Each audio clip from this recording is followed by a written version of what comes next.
কোন বনেগা ক্রোড়পতি, এরকম একটা খুব জনপ্রিয় সিরিজ। যারা আমাদের মতো প্রায় বুড়ো হয়ে যাচ্ছেন, হাফ বুড়ো, তাদের মনে আছে আমাদের অমিতাভ বচ্চন ভারতে করতেন, বাংলাদেশে আমরা খুব আকুল ভাবে দেখতাম। এটা আসলে কে মিলিয়নিয়ার হবে এরকম একটা বিদেশি সিরিজের ভারতীয় সংস্করণ, কোন বনেগা ক্রোড়পতি। প্রতিদিন আমরা ভাবতাম যে কে হবে, তো বাংলাদেশে এখন শুরু হয়েছে কোন বনেগা রাষ্ট্রপতি। চাপে চুপ্পু সাহেব সেই চাপ সহ্য করতে না পেরে প্রায় অজ্ঞান হয়ে যাচ্ছিলেন, এবং সেই কারণে স্বাস্থ্যগত কারণ দেখে তিনি পদত্যাগ করে গুলশানে ফিরত গিয়েছেন। কিন্তু রাষ্ট্রপতি চেয়ারটা খালি পড়ে আছে, এবং এখনকার আমাদের টেনশন হচ্ছে কে হবে রাষ্ট্রপতি। আমার যদিও সন্দেহ আছে যে এটা নিয়ে আসলে পাবলিকের খুব একটা টেনশন আছে বলে আমার মনে হচ্ছে না। তারপরেও আমরা দেখে নিতে পারি যাদের কথা আসছে তাদের মধ্যে কে হতে পারেন। পুরোটাই সাধারণ গ্যাস। আপনারা এখানের মধ্যে অংশগ্রহণ করতে পারেন কমেন্টের মাধ্যমে এবং আপনাদের ভাবনাটা জানাতে পারেন। আচ্ছা, এই মুহূর্তে যাদেরকে নিয়ে আমরা আলোচনা করব তার মধ্যে প্রথমে রয়েছে নাসিমুল গনি, মন্ত্রী পরিষদ সচিব। কেন রয়েছেন সেটা আমরা যখন তার আলোচনা শুরু করব তখন বলবো। সেকেন্ড চয়েস হচ্ছে ডক্টর মোহাম্মদ ইউনুস, আমাদের মব সম্রাট, মব পিতা, মবের ইত্যাদি ইত্যাদি, আপনারা বাকিটা বুঝে নেন। সেই ফাটকা বলা ঠিক হবে না, এটা ইজ্জতদার মানুষ। যাই হোক, তিনি হচ্ছেন ডক্টর মোহাম্মদ ইউনুস, তিনি হচ্ছেন দ্বিতীয়।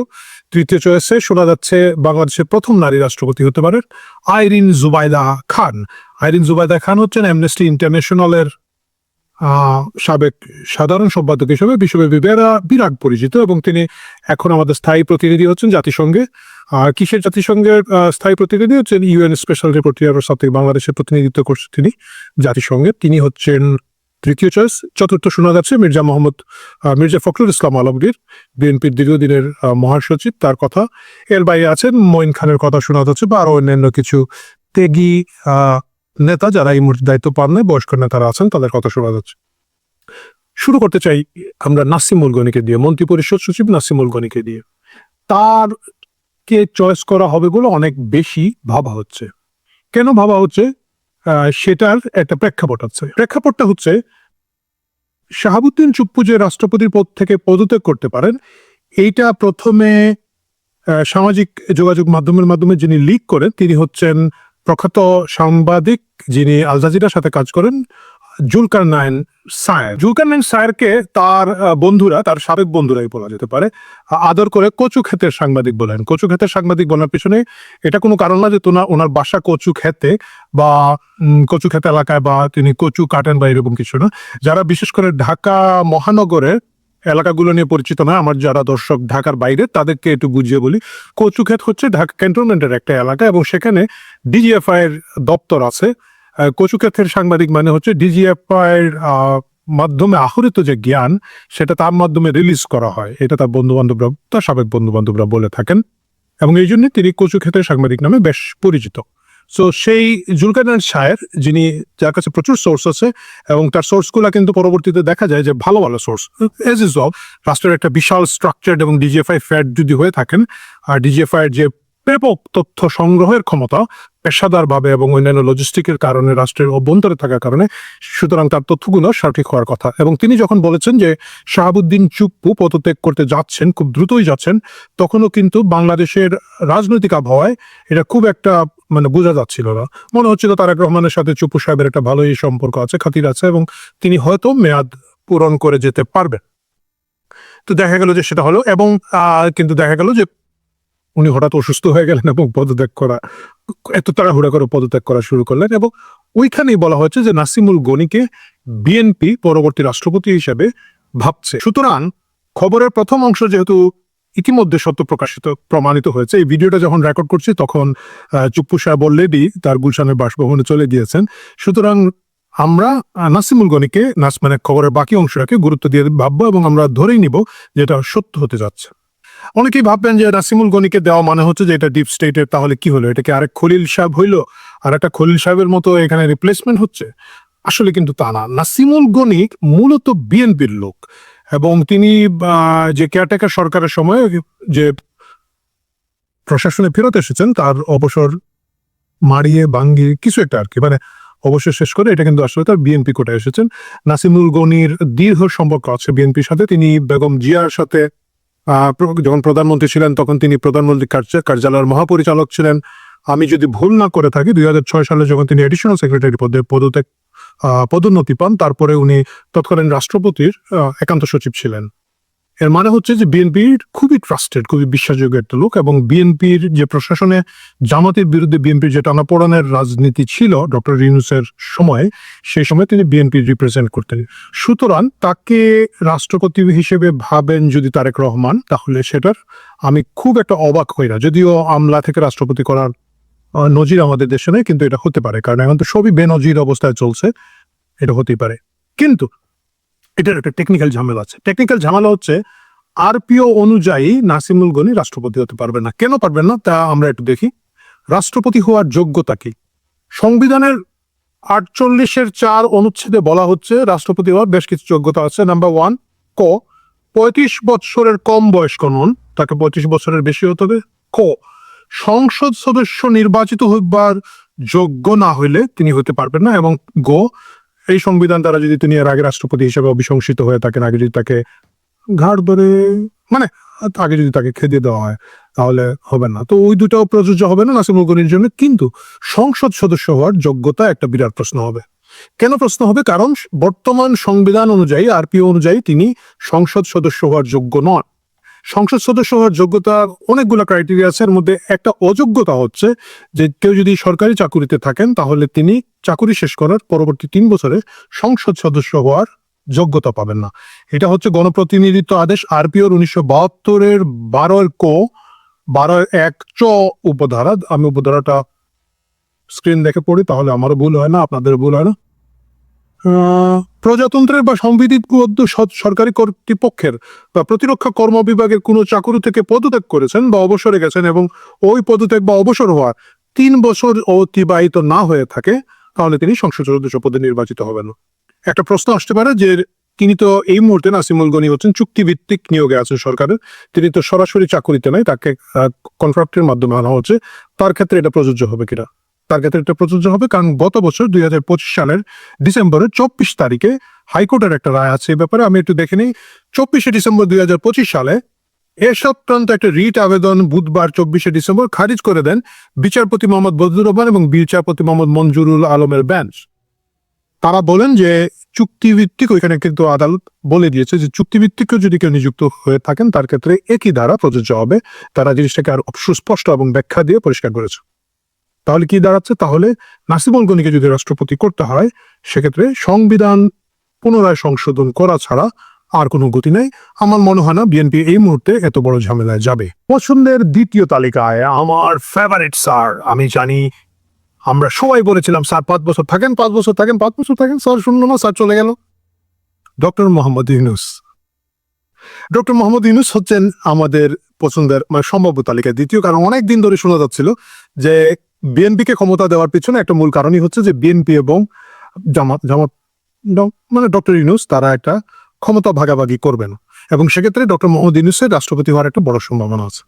এই সম্ভাবনাটাকে আমি এখনো উড়িয়ে দিচ্ছি না, কিন্তু আমার কাছে মনে হয় এটা খুব সহজ হবে না। নাম্বার 1, ডক্টর মোহাম্মদ ইউনূস সরাসরি জামাত এনসিপি প্যাট্রোনাইজ একটা লোক, যিনি আমরা যদি বলি যে জামাত কেন্দ্রিক যে তথাকথিত উপদেষ্টা যারা ছিলেন, আদিলুর রহমান ছিল, আমার প্রিয় কি যেন এটা 26 লক্ষ ভারতীয় জমদূত আসিফ নজরুল স্যার ছিলেন, এবং অন্যান্য যারা ছিল মাহফুজ টাফুজ, এরা হচ্ছে ডক্টর মোহাম্মদ ইউনূস। এই ব্লকটাকে আবার গণভবনে দিলে যে পাওয়ারের একটা ইমব্যালেন্স হবে, একটা টেনশন থাকবে, তারেক রহমান এই মুহূর্তে সেই টেনশন নিতে রাজি হবেন বলে মনে হয় না। কারণ রাষ্ট্রপতি পদে প্রত্যেকটা দলই চায় খুবই লয়াল একটা লোক, যাকে নিয়ন্ত্রণ করা যাবে, যাকে কন্ট্রোল করা যাবে। এবং এই ক্ষেত্রে বিএনপির ভাগ্য মোটামুটি ভালো। তারা ইয়াজউদ্দিন থেকে শুরু করে অনেক রাষ্ট্রপতিকে পেয়েছিল যারা একেবারে ব্লাইন্ড ভাবে বিএনপি ছিল। একমাত্র দুর্ভাগ্যজনক বিকল্প ছিল বিকল্পধারার বি চৌধুরী, এবং তাকে শেষ পর্যন্ত রেল লাইনের উপর দিয়ে বিএনপি দৌড়ায় বিদায় করে দিয়েছিল। যাই হোক, ডক্টর মোহাম্মদ ইউনূসকে এখন বিএনপি ওইভাবে চাবে না। এখন আপনারা বলবে যে খলিলকে কি বিএনপি ওইভাবে চেয়েছিল? হয়তো চেয়েছিল, পর্দার আড়ালের গল্প আমরা এতটুকু জানি না। কিন্তু যদি ডিপ স্টেট মনোনীত হিসাবে ডক্টর মোহাম্মদ ইউনূসকে এখানে আসতে হতো, তাহলে এর কিছু লক্ষণ আগে থেকে দেখা যেত। কিভাবে লক্ষণগুলো দেখা যেত? প্রথমত ওনাকে আর একটা পুরস্কার দিয়ে দিত। নিশ্চয়ই আরো অনেক পুরস্কার মেডেল বাংলাদেশে না পৃথিবীতে আছে, যেগুলা তাকে রিসেন্টলি দেওয়া হতো, যে এবং তার ইমেজ বিল্ড আপ করা হতো, যেটা করা হয় নাই। বাস্তবতা হচ্ছে যে নির্বাচনের আগে ডক্টর মোহাম্মদ ইউনূসের ইমেজ এত খারাপ ছিল, মব সম্রাট হিসাবে সন্ত্রাসী গোষ্ঠী, জঙ্গি গোষ্ঠী এবং যুদ্ধাপরাধীদের পেট্রন হিসাবে তাকে যেভাবে চিহ্নিত করা গেছে, যেভাবে জনসমক্ষে পরিষ্কার করে দেখা গিয়েছে, তারপরে ধরেন তার নিজে 666 কোটি টাকার কর মুক্তি, এই লাইসেন্স ওই লাইসেন্স নেওয়ার মাধ্যমে তাকে একটা লোভী, প্রতারক, ভণ্ড লোক হিসাবে জনসমক্ষে প্রকাশ করা হয়েছে। ডিপ স্টেট যা করে থাকে, আপনার বিশ্বের বিভিন্ন দেশে থাকবেন, এই সব নোবেল বিজয়ীদেরকে যখন ক্ষমতায় আনা হয়েছে, they became one time cup, glass, tissue paper, whatever you said, এদেরকে কিন্তু ডিপ স্টেট পরবর্তীতে আর ব্যবহার করা নাই, তাদেরকে কিন্তু রাজনীতিতে খুব দীর্ঘ সময় রাখা হয় নাই। সেটা আপনি আফগানিস্তানে যদি দেখেন, আমাদের পার্শ্ববর্তী দেশ হিসেবে আমি আফগানিস্তানের কথা বলছি, মায়ানমারে যদি দেখে থাকেন, এদের কিন্তু আবার ক্ষমতায় ফেরত আসার কোনো পথ ডিপ স্টেট, আপনারা জানেন কারা, তারা রাখে নাই। এটা ওয়ান টাইম ক্রাইসিস মুহূর্তে এদেরকে আনা হয় এবং এদের মাধ্যমে দ্রুত চুক্তি, মুক্তি, হাবি জাবি যা যা করো তারা করে স্বার্থ উদ্ধার করে ফেলে। এখানে ডক্টর মোহাম্মদ ইউনূসের এই মুহূর্তে যে ইমেজ, সেটাও আমার কাছে মনে হচ্ছে না যে তারা এই বিষয়ে তারেক রহমানকে খুব একটা চাপ দিবে। ডক্টর মোহাম্মদ ইউনূসের এই পর্ব এখানে শেষ। তাকে যা ব্যবহার করার করে তারা মুখ মুছে বা হোয়াট এভার, মুখ বলেন বলা ঠিক হবে না, ওই মুছে ফেলে দিয়েছে। তাহলে দেখা যাচ্ছে যে নাসিমুল গনি ফার্স্ট চয়েস আমারও কাছে মনে হচ্ছে সম্ভবই না, এটা বেশ জটিলতা। ডক্টর মোহাম্মদ ইউনূসের ক্ষেত্রে সম্ভাবনাও কম দেখছি। তৃতীয় পছন্দ হিসাবে আছে আইরিন জুবাইদা খান। আইরিন জুবাইদা খান আমার ব্যক্তিগত ভোট, সিলেটি মানুষ, আপনারা জানেন যে একটা সিলেটিদের মতো টান হাতে, যাই হোক ওই পর্ব বাদ দেন। আইরিন জুবাইদা খান, তিনি মূলত আন্তর্জাতিকভাবে পরিচিত পেয়েছে, তিনি একজন মানবাধিকার আইনজীবী, ব্রিটিশ বাংলাদেশি। তাকে সম্প্রতি বাংলাদেশ সরকার আরেকবার নিয়োগ, মানে তাকে বাংলাদেশ সরকারের সার্ভিসের জন্য নিয়োগ দেওয়া হয়েছে, জাতিসংঘে বাংলাদেশের প্রতিনিধিত্ব তিনি করছেন। বেশ একটা ঢাকঢাক গড়গুড় আছে যে তাকে করা হতে পারে। কেন করা হতে পারে? এর একটা যোগ্যতা বলা হচ্ছে, আইরিন জুবাইদা খান হচ্ছেন তারেক রহমানের স্ত্রী ডাক্তার জুবাইদার কাজিন এবং তারা, ওই যে বললাম সিলেটি, মানে কিছু পরিবার তারা খুবই ঘনিষ্ঠভাবে একে আরেক সম্পর্কিত। মাহবুব আলী খান যিনি জুবাইদা রহমানের বাবা, তাদের সাথে পারিবারিক সূত্র এবং কাজিন, সেটা হচ্ছে পারিবারিক একটা আস্থার জায়গা তৈরি হচ্ছে। আইরিন খানকে দিলে যেটা হবে, আন্তর্জাতিক একটা রেপুটেশন আছে তার, আন্তর্জাতিক যোগাযোগ এবং কূটনৈতিক জায়গায় বিএনপিও একটা অ্যাডভান্টেজ পাবে, পরিবারের সদস্য বিশ্বাস করা যায়। সুতরাং আইরিন খান একটা চয়েস হতে পারেন। কিন্তু আইরিন খানের চ্যালেঞ্জটা হচ্ছে, আইরিন খান বাংলাদেশের রাজনীতি, বাংলাদেশের কূটচাল, বাংলাদেশের সঠতা, বাংলাদেশের যে ধান্দাবাজ এবং পলিটিক্সের ভিতর দিয়ে যে কাহিনীগুলো করতে হয়, এই বিষয়ে তার জ্ঞান খুব একটা নাই, তিনি ফ্যামিলিয়ার নন। এবং তাকে যদি রাষ্ট্রপতি দেওয়া হয়, রাষ্ট্রপতি ক্রাইসিস মুহূর্তে বিএনপি যে সার্ভিসটা তাদের কাছ থেকে আশা করে থাকে, এটা পাবে না। কারণ বিএনপি প্রত্যেকবার নির্বাচনের আগে একটা ভেজাল করে, মানে করার চেষ্টা করে আরেকবার ক্ষমতা থাকতে পারে না, সেটা অন্য জিনিস, কিন্তু তারা চেষ্টা করে। এবং সেই সময় তাদের একজন খুবই লয়াল, অন্ধ, চাটুকার টাইপের রাষ্ট্রপতি প্রয়োজন, যেটা তারা ধরেন এর আগে পেয়েছিল আব্দুর রহমান বিশ্বাসকে। আপনাদের মনে আছে 96 সালে সেনাবাহিনীর সাথে যখন একটা টেনশন তৈরি হয়, আব্দুর রহমান বিশ্বাস তিনি কিন্তু খুব শক্তভাবে বিএনপি পক্ষে থেকে ওই জেনারেল নাসিমের কুটা বন্ধ করে দিতে পেরেছিলেন, প্রতিহত করতে পেরেছিলেন। তারপরে যদি আছেন ইয়াসুদ্দিন নয়, কি জন্য, ইয়াজউদ্দিন সাহেব যখন আবার একটা 2006-07 সালে ঘোট পাকালেন, তিনি কিন্তু একেবারে হাওয়া ভবনের প্রেসক্রিপশন অনুযায়ী চলেছেন। এতে খুবই অসম্মানিত হয়েছেন বেচারা বুড়ো বয়সে, কিন্তু তিনি বিএনপির কথা শুনেছেন। বিএনপি ওইখানে যে লয়াল লোকটা চায়, যার কোনো চোখের চামড়া থাকবে না, এই জিনিসটা আসলে আইরিন খানের মাধ্যমে তারা আদৌ উদ্ধার করতে পারবে কিনা, এটা নিয়ে আমার সন্দেহ আছে এবং আমার জানা তারেক রহমানের সন্দেহ আছে। কারণ আইরিন খানকে তার আন্তর্জাতিক একটা রেপুটেশন রক্ষা করতে হবে, তিনি চাইলেই পরবর্তীতে যা ইচ্ছে তা করতে পারবেন না। এবং সেটা যদি হয়, আইরিন খানকে হয়তো বিএনপি এইখানে খুব সিরিয়াসলি আমার মনে হয় না যে বিবেচনা করবে। আর আত্মীয়তা যে খুব একটা কাজে লাগে না, সেটা শেখ হাসিনার কে দেখে লোকজন বুঝেছে। বোনের জামাই, কুয়াতো বোন না খালাতো বোনের জামাই যেন ছিল না আমাদের প্রিয় যারা ওয়াকার স্যার, সেই ওয়াকার স্যারকে দেখেই লোকজনের শিক্ষা হয়ে গেছে। সো এইটাও একটা বড় অপশন হতে পারে না। মির্জা ফখরুল ইসলাম আলমগীর কি রাষ্ট্রপতি হতে পারবেন? আমি জানি যে মির্জা ফখরুলকে নিয়ে লোকজন বেশ জনপ্রিয়, মানে জনপ্রিয় একটা দাবি আছে, যে চাহিদা আছে বা প্রত্যাশা আছে, যদি বলি দাবি হবে না, বা প্রত্যাশা আছে যে মির্জা ফখরুল ইসলাম আলমগীর বাংলাদেশের রাষ্ট্রপতি হতে পারেন। কেন? কারণ তিনি দীর্ঘদিন বাংলাদেশে থেকে শেখ হাসিনা বিরোধী বা আওয়ামী লীগ বিরোধী আন্দোলনে নেতৃত্ব দিয়েছেন। যখন খালেদা জিয়া অসুস্থ ছিলেন, খালেদা জিয়া কারাগারে ছিলেন, তারেক রহমান দেশে ছিলেন না, তিনি কিন্তু চেষ্টা করেছেন এই সংগঠনটাকে ধরে রাখতে, বিএনপিকে ধরে রেখেছেন, রক্ষা করেছেন। এবং তাকে লোকজন ভদ্রলোক রাজনীতিবিদ হিসাবে চিনে, মানে এই রেপুটেশনটা যাদের আছে বাংলাদেশে খুব কম লোকের আছে, তার মধ্যে মির্জা ফখরুল ইসলাম আলমগীর একজন। তাকে লোকজন ফালতু কথা বলতে দেখে নাই। তাকে তাকে এক ধরনের রেসপেক্ট সবাই করে, মানে আমি বলছি না যে শুধু বিএনপি করে, অন্যান্য দলের মধ্যেও তার একটা গ্রহণযোগ্যতা আছে যে আমার লোকটা মোটামুটি ভদ্রলোক। সুতরাং এটা একটা ন্যাচারাল চয়েস হওয়া উচিত যে মির্জা ফখরুলের যে বয়স টয়স চিন্তা করে যে তাকে হয়তো একটা রাষ্ট্রপতি পদ দিয়ে সম্মান দেওয়া যেতে পারে। আওয়ামী লীগ কিন্তু এর আগে করেছে, আমরা দেখেছি যে জিল্লুর রহমানকে করেছে বা হামিদ সাহেবকে করেছে। এর পিছনে মূলত এটাই ছিল যে একটা রিটায়ারমেন্টের আগে একটা প্রপার সম্মান দিয়ে দীর্ঘদিনের পার্টি লয়ালিটিকে একটা রিকগনিশন দেওয়া আর কি। আমার কাছে মনে হয় এটা মির্জা ফখরুলের ক্ষেত্রে ঘটবে না। আপনারা যারা রাজনীতির খোঁজ খবর রাখেন তারা জানেন যে মির্জা ফখরুল কিন্তু সরাসরি মহাসচিব হতে পারে না, দীর্ঘদিন তাকে ভারপ্রাপ্ত মহাসচিব রাখা হয়েছিল বছরের পর বছর। ইভেন আমরা লেখালেখি করেছি তখন, বছরের পর বছর তাকে ভারপ্রাপ্ত মহাসচিব রাখা হয়েছিল। এর মানে হচ্ছিল যে বিএনপি, বিশেষ করে তখন যখন তারেক রহমান দেশ চালান, Tarique Rahman was not good, তার গুড বুকে মির্জা ফখরুল ছিলেন না। কারণ তখন কিন্তু আসলে ওইভাবে বিএনপিতে মহাসচিব করার মতো আরো কোনো লোকজন ছিল না। বিরোধী দলে আছে স্ট্রাগল, ফাইট, মামলা, হামলা, বিভিন্ন ধরনের চ্যালেঞ্জের মোকাবেলায় কিন্তু মির্জা ফখরুলকে তারা শেষ পর্যন্ত বাধ্য হয় যখন কয়েক বছর পরে মহাসচিব করেন। কিন্তু তাকে কিন্তু প্রথমেই করা যেত, কারণ তিনি যুগ্ম মহাসচিব থেকে উঠে আসা লোক, তাকে করে নাই। এবং এটা না করার পিছনে মালিক পক্ষের আস্থার অভাব হিসাবে দেখা যায়। সেই আস্থা যে এখনো খুব একটা ফেরত এসেছে, তাকে কিন্তু বর্তমানে মির্জা ফখরুলের যে গুরুত্ব দেখি আমরা, সেটা তাকে বোঝা যাচ্ছে না। বিশেষ করে শিলং